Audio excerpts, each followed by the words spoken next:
Kita beralih ke kasus hukum. KPK memanggil artis Irwansyah terkait dengan kasus dugaan tindak pidana pencucian uang yang menjerat adik Gubernur Banten nonaktif Ratu Atut Khosyah Tubagus Keri Wardana alias Wawan.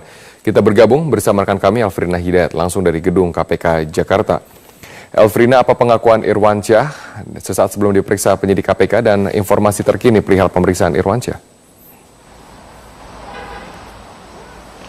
Ya, Robert, artis sekaligus direktur dari PT Adhika Cipta Pratama Irwansyah diperiksa oleh KPK sebagai saksi untuk tersangka adik dari Gubernur Banten nonaktif Ratu Atut Khosyah Tubagus Keri Wardana atau Wawan dalam kasus tindak pidana pencucian uang.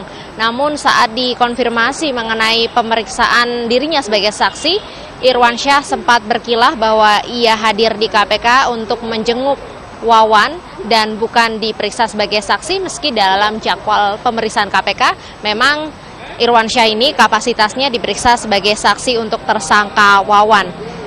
Diketahui sebelumnya bahwa Irwansyah bersama artis lain yakni Raffi Ahmad dan juga Wawan telah mendirikan production house atau rumah produksi bernama R1 pada tahun 2012 dan ditengarai bahwa kekayaan serta ada aliran dana dari suami Wali Kota Tangerang Selatan Airin Rahmidiani ini yang turut masuk ke production house atau rumah produksi tersebut.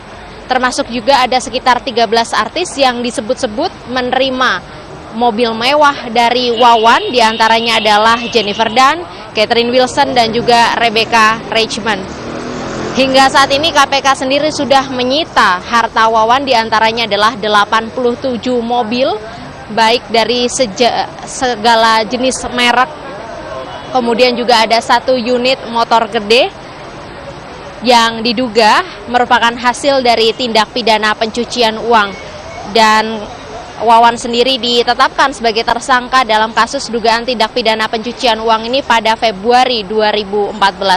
Robert, selain kasus Wawan, hari ini KPK juga memeriksa Ketua Fraksi Partai Golkar, Ade Komarudin, sebagai saksi untuk tersangka mantan calon Bupati Lebak, Amir Hamzah, dalam kasus dugaan suap Pilkada Lebak yang diperkarakan di Mahkamah Konstitusi yang juga menyuap mantan Ketua MK Akil Mokhtar. Ade Komarudin tiba di KPK pada pukul 8 waktu Indonesia Barat dan dirinya enggan berkomentar mengenai rencana pemeriksaannya di KPK. Sebelumnya KPK juga telah menjadwalkan pemeriksaan kepada Ade Komarudin pada tanggal 28 Oktober. Namun dirinya menghadiri rapat di DPR, untuk itu belum bisa memberikan keterangan di KPK. Diduga posisi Ade Komarudin yang pada saat itu menjadi Kepala Bapilu atau Badan Pemenangan Pemilu Partai Golkar untuk wilayah DKI Jakarta, Jawa Barat dan juga Banten mengetahui keterkaitan kasus ini. Dan justru Amir Hamzah dan juga pasangannya Kasmin kalah telak di daerahnya Lebak, Banten. Dan hingga saat ini kedua tersangka tersebut belum ditahan oleh KPK. Untuk sementara kembali ke Anda, Robert. Baik, terima kasih Elfrina Hidayat atas informasi Anda dari gedung KPK Jakarta.